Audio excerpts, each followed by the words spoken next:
ዳጣ በጣም የዋህና ምቹ ገራገር ልጅ ናት። አቢጌል ተባራ ከቤት ውስጥ በጨለማ ጎዳና ላይ ነበረች።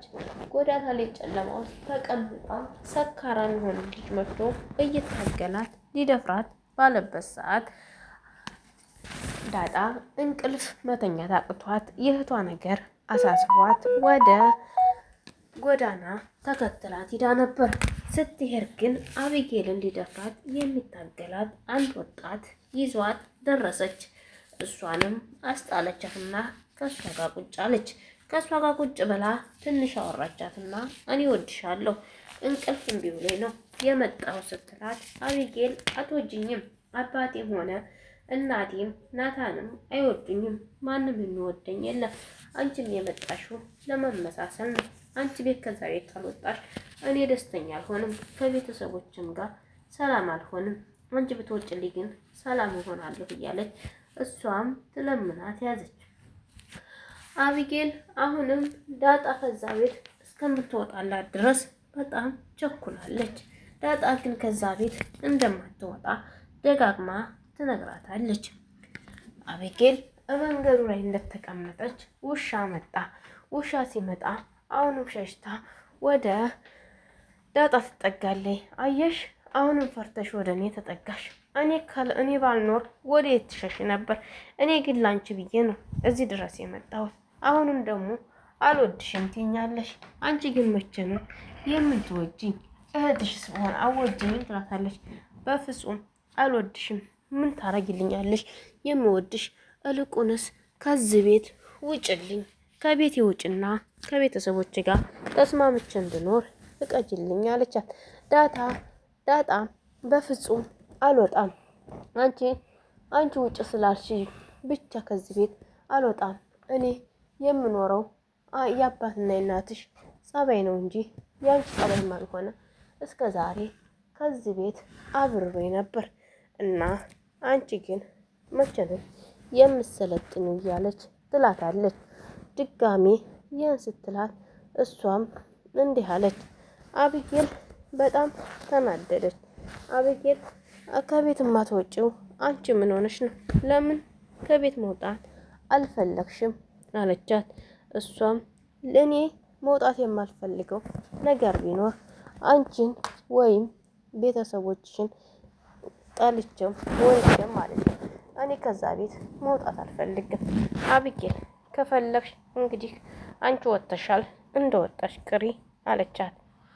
አቢጌልን ወደ እነ ብሩክ ጋር ወስዳ አሳድሯት ብላ እንዲያሳድሯት ነግራ ወደዛ ድርሳ ተመለሰች። ደረጀ ድንገት ወጣ ሲል ወደ ውጭ ናታን ቤት ውስጥ አለ። ናታን አቢጌል መታ ነበር ሲለው አይ አልመጣችም አለው። ከዛ ወጣና መኪናውን ሲቀሰቅስ ዳጣና አቢጌል አንድ ቦታ ተቀምጠው ያያል። በጣም አዘነ። አቢጌል ምን ሆነሽ ነው ዳጣን የምትጠያት? ዳጣ ግን ላንቺ አስባ በሌሊት ወጣ የሆነች ጋር ቁጭ ብላለች። አንቺ ግን እሷን ትጠያታለች ለምንድን ነው እያለ ብቻውን መኪና ውስጥ ያወራ ጀመር። ዳጣ አቢጌልን በጣም ነው የምትወዳት፣ ግን እሷ አሁንም ጎዳና ላይ ሄዳ እንኳ ችግሯን እየተካፈለቻት መቼም ትወዳት አልፈለገችም። እንዳውም ለምን መጣሽ? ምን ታረጊልኛለሽ? እያለች ትጮህባት ያዘች ማለት ነው። አቢጌል በጣም ጨካኝና አረመኔ ልጅ ናት። ይህን ሁሉ እየወደደቻት ለምን አትወዳትም? ምን ያክል በደል ብትበድላን ነው እምጠላት? አቢጌል ዳጣን ናታንን ካልተወችላት አትወድም። ናታን ደግሞ እሱ አይፈልጋትም።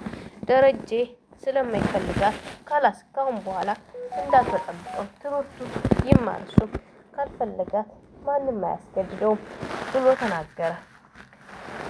ላኪን ደረጀ እንደዛ ቢልም እናቲቱም ሆነች ልጅቷም ናታንን ለእሷ እንዲያገባ ነው የምትፈልገው። ናታን ደግሞ አቢጌልን በፍጹም አይፈልጋትም። ለትዳርም ሆነ ለፍቅር ምንም አይፈልግም። በእህትነት ብቻ ነው እሷን ለማውራትም ሆነ ከፊቷ ለመቆም የሚፈልገው እንጂ በፍቅር በትዳር አይፈልጋትም። እና ታዲያ ምን ይሻላል? እሱ ካልፈለገ ግዴታ ፈልግ ተብሎ መገደድ አለበት እንዴ? ናታን ናታንም ድንጋይ ቃርጮ ገባ። በጣም ያሳዝናል። እሷም ግዴታ የኔ ካልሆን ካለች እና ታዲያ እንዴት ነው የሚሆነው? አቶ አቶ ደረጀ አሁን ላይ ተስፋ ቆርጦባታል። ዳጣን ከቤት ካላስወጣን አብጌል አትስተካከልም ስትለው ወይዘሮ ማርታ ዳጣ ከቤት ፍጹም አትወጣም፣ እሷ ጸባዋን አስተካክላ መኖር ከፈለገች ትኑር፣ አለመኖር ከፈለገች ደግሞ እንደፈለገች መሆን ትችላለች። ከዚህ በኋላ እኔ እሷን መቼም ይሁን መቼም አልመክራትም። እንዲኩን ብዬ በፍጹም አልመክራትም አለ ደረጀ። ደረጀ በጣም ተናደደ። ማርታ ግን የት ውለሽ ይሆን? ምን በልተሽ ይሆን? የት አድረሽ ይሆን? እያለች በጭንቀት አበደች። በጣም የምታሳዝነው ነገር ግን ምንድን ነው? እሷ ጎዳና ማደር ስላለመደች እቃውን ስለማንታውቀው አሁን ላይ በጣም እንደሚከብዳት እርግጠኛ ነኝ። እሷ አፏን አድባ ብትኖር ያንን ነገር አፏን አሳድባ ብትኖር ኖሮ የሁሉ መከራ ስቃይ አይደርስባት። በፍጹም እንደማይደርስባት እርግጠኛ ነኝ። እሷ ግን አፏን አታሳድብም። መቼም ቢሆን ክርክሯን፣ ጭቅጭቋን አተውም። ናታን አሁን ላይ ቤቱ ቀሎታል፣ ደስተኛ ሆኗል። ዳጣ ግን አንጀቱ አይችልም። በድጋሚ አሁንም እሷን እንድትመለስና እቤት እንዲታረቁ ትፈልጋለች። ናታን ግን ቀለል ብሎታል። ዳጣን ለብቻዋ ባያገኛትም አሁን የተሻለ ነገር ስለሆነ በቃ ዋናው ነገር ይሄንን ስለተናገረች ምንም አይጨንቀውም። ናታን አሁን ላይ ዳጣን ለብቻዋ እንዲያገኛትና ከዳጣን ጋር ያለውን ግንኙነት እንዲያቀርብ እንጂ የሚፈልገው ኤቢሄት ሄደች ኤቢሄት ወጣች ማለት አይፈልግም። ደረጀ በጣም ተደነቀ። እሷ እንደዚህ እየጠላቻት በመርዝ ልትገላት እያለች እሷ ግን እሷን ተከትላ ውጭ ድረስ አብራ አደረች። ዳጣ በጣም ጥሩ ልጅ ሆኗል። ልቧወቃል። ዳጣ እንዲህ እየወደደቻትና እንዲህ እየተንሰፈሰፈችላት እሷ ለምን ጠላቻት? ለዚህ ለወንድ ብላ ይህን ያክል ነገር ጥቃት ካደረሰችማ ነገ ከነገ ወዳ ምንም የማታደርገው ነገር የላትም። ናታን ካልወደዳት ግዴታ የኔ ሁን ብላ ነው አሁን ይሄን ሁሉ መከራና ስቃይ ማድረስ የያዘችው። ታዲያ አሁን ምን ባደርጋት ይሻለኛል እያለ ብቻውን ያወራ ያዘ። ደረጀ በጣም ተናዷል። ደረጀ የተናደደበት ምክንያት በአቢጌል ነው። አቢጌል መቼ ነው ወደ ራሷ ተመልሳ ቤተሰቦቿን፣ እናቷን ምንታከብረው እህቶቿን እያለ ውስጡ በጣም በንዴት ተውጧል። እና ታዲያ ምን ላድርጋት ይላል ደረጀ። አሁን ደረጀ በውስጡ ምን እንዳሰበ ታውቃላችሁ? እዛው እያሳደሯት እየወጣች እየገባች በቤት ትኑር ነው የሚለው። እሷን ዞሬ ዳጣ ደረጀን ና ሻይ ቡና እንበል ብላ ወደ ከተማ ወሰደችው። ወደ ከተማ ስወስደው ግን እሱ ያሰበው የት ልወስደኝ ነው ብሎ ነበር።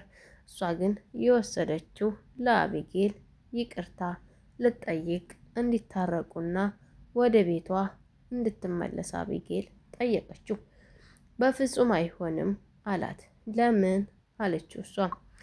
እሷም ለምን ስትለው አንቺን ልትገልሽ አልነበር ይህን ሁሉ እያዳረገ ታዲያ ለምን ወደ ቤት እመልሳታለሁ?